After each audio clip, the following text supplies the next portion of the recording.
النجاح بيأثّر إزاي في العلاقات، أو إيه العلاقة هنا المعادلة اللي بين النجاح والعلاقات؟ النجاح والعلاقات.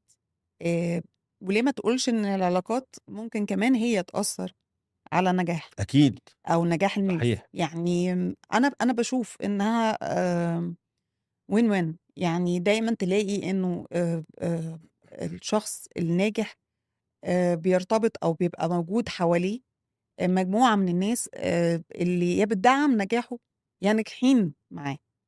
آآ طبعًا أنا باتكلّم على العلاقات الصحية. و وكمان شخص اللي بيكون ناجح هو بيدوّر على العلاقات الناجحة اللي تعمل له support أو تدعّمه إنه يكمّل نجاحه. وأنا لو في علاقة ناجحة لأ أو خلّينا نقول علاقة صحية، أكيد هاكمّل في طريق النجاح، يعني أنا هابقى متشجّعة، هابقى مزاجي حلو.